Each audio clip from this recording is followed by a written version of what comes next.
Hiya, hiya. It's a Joey Reynolds rap. A little bit late. Did I miss Mother's Day? When's Father's Day? Kids' Day is every day. And so is Mother's Day, actually. I think the mother of the year in Sports Illustrated is Elon Musk's mom. She's the front cover of Sports Illustrated. And I can hardly picture my mother with spandex. I think my mother would never be seen with a bathing suit. She was afraid of the cellulite. One of the elite is Mrs. Musk. And the reason is because her husband is so famous. I know the idea is an older woman should be honored, and so should older men. And I think we need to stay in shape, and that's quite remarkable. It's very cool and very nice, and I really appreciate it. I think I don't want to find fault with the idea that elder art or senior categorizing is wrong. I just think that when you put her next to Kim Kardashian, there's a difference. Both of them are in the profession, but one of them is a union member. One is a member of SAG. They both are, in a way. But let me show you. See, this is the mother. Now, here's the real mother that should be honored. This is the mother that everybody understands, wearing a schmata, and not being a Sports Illustrated richest man in the world's mom. I have a little envy with this. I have mom envy. Actually, if my mother looked that good, I would probably manage her. Nah, I wouldn't do that. My mother is sacred, and I think that everybody has a great regard for their mother. And my daughter recently just had a baby a couple of weeks ago, and fortunately she is feeding off the breast because there is no formula. And which brings me to the name of the company. She wants to start a company where she loans her tit.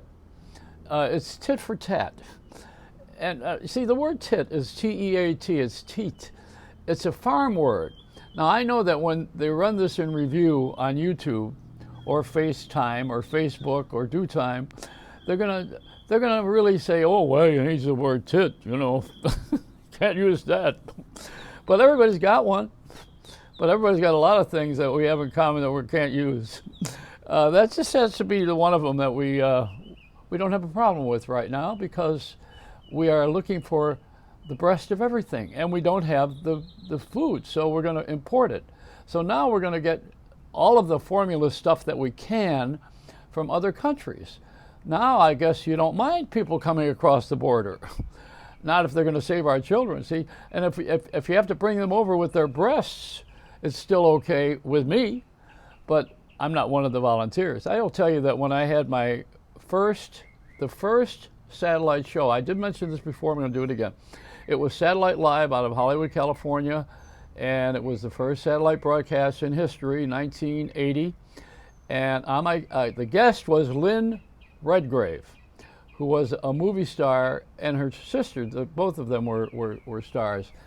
Vanessa Redgrave was a very big movie star in England and then here, and then Lynn Redgrave became a television star here.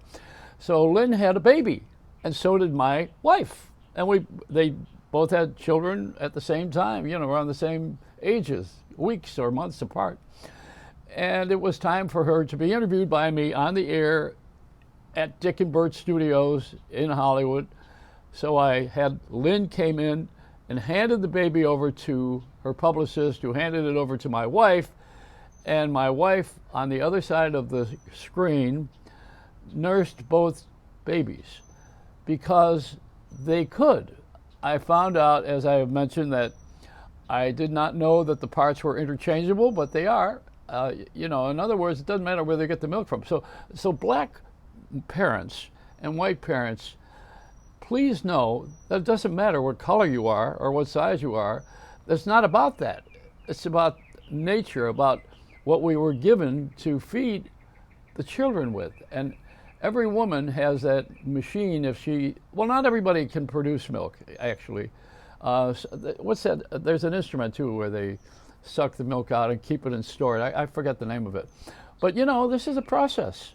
And it's not processed milk. I mean, it is actually, it comes out of your body.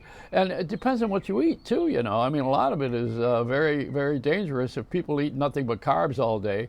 I think a drive-through restaurant mom is probably not the healthiest thing. Maybe you want one that's got a little bit more organic interest. And then the milk probably tastes different to us, but we're not using it anyway. The kids don't know. They're just doing what comes naturally. So that's the thing on feeding babies. I've been a good part of this. And then there's another thing now where people are surveying to find out that some would rather sleep with their dogs than their wives. Nothing to do with babies. But the dog is very important in sleeping with some married couples. And sometimes the wife prefers the dog, or the husband, as you know, becomes a pit bull. So this is it. These are the facts of life. They've changed dramatically since I was a kid. I mean, when I was a young boy, all these things were a wonder. And we didn't really care too much about them anyway because they came naturally. But now everybody's got to be selective and we have to think about everything because nothing is where it belongs. Nothing is where you left it anymore. It's left behind and you don't know where it went. So you're looking around saying, wait, what happened to that? Where did that go? I think I remember this. It's changed. Everything has changed. And we're changing. We're evolving. We're becoming another kind of animal on this planet. And we are going to be a lot stronger after, I don't know where the end is, not of this routine that I'm doing now, but I don't know where the end of the whole life is. The lifespan is different ages for different people for different reasons. And there's millions of us, and we all have different personalities, but everybody has a unique fingerprint. Isn't that interesting? It's like a snowflake. Not any one in all the billions of them, as Carl Sagan used to say, and deGrasse says it now, billions and billions. You know, we have a fingerprint, and no one else has that. We used to use that to catch criminals. Now we just simply use the video, because it's right. People are so vain now, they take videos of their crimes as they're committing them. First of all, they go on social network and tell you what they're going to do. Then they go out and they shoot it on video, and then later on they bring it to the court and say, well, I was mentally ill at the time. No, you were a vidiot. That's what you were. You took a video of your own crime. Imagine one of the earlier crimesters, gangsters doing that. Imagine Al Capone having a crew follow him around without machine guns. I mean, I'm talking about a camera crew. Or what if Al Capone whipped out his iPhone and said, hey, here, let me get this bank here. Or what if pick any one of them. I mean, you know, Bonnie and Clyde, yeah, that's who they were, the husband and wife team. If they stopped for a selfie, I mean, you know, this is not the same now. I tell you, everything's changed. The owl, ask the owl. The owl, wait a minute, I can't reach the owl. The owl is unreachable. Well, it's daytime too, they come out at night. But the owl is so wise. Let's see. Wise enough to not be on the show. So I started a group. What did I call it again? The former broadcasters, people who used to be on radio and television and were very famous, like myself. You know, we're starting this group that's called Xcaster. You're an Xcaster, not XM, not Sirius, but an unserious, an Xcaster. You get it. So I'm trying to move it around now to where we start a company or an organization where we all can get together and retaliate. We ought to start our own army. I think I'm going to be on Sports Illustrated with my spandex, standing next to my mom. I don't want to do that. She's been dead for 10 years. But, you know, this is something you don't want to do. It's disrespectful to have your mother on Sports Illustrated, isn't it? No? Or is it an honor? You know, the thing that's really funny is how all these broadcasters are so desperate for news and the print people that they just love a story like this. This is their meat, is to have Elon Musk and to take a billionaire and kiss his fanny because he's I don't dare use the word ass, But you know, this is a, I could use tit but not ass. You can put them together. Can you imagine you're not supposed to say those words? Of all the things we say, and every other word has an F in it in this society right now when they get criminalized or courtized, or when there's a courtship where people come into the courtroom, they got that mouth on them, you know. I mean, the language is really different. I was raised by a pack of wolves in Buffalo in a bowling alley. Everybody knows that. Hey, there's the guy who's trying to catch me doing something wrong. Social networking. He's sent by the government. See, this is they spy on you right now. Everybody sees what you're doing, and then they go back and they tell the federal government that you're doing something wrong. I had something deleted the other day that was perfectly innocent on my part, but I don't know. Anyway, I got off on another subject, but that's me. You know, there is no subject.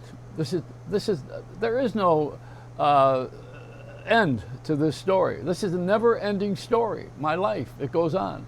Matter of fact, when you come back here tomorrow, you'll find I'm still talking. Even when they bury me after I die, that's why I got to be cremated. The box that I'm in with the ashes will be moving. It's a Reynolds wrap.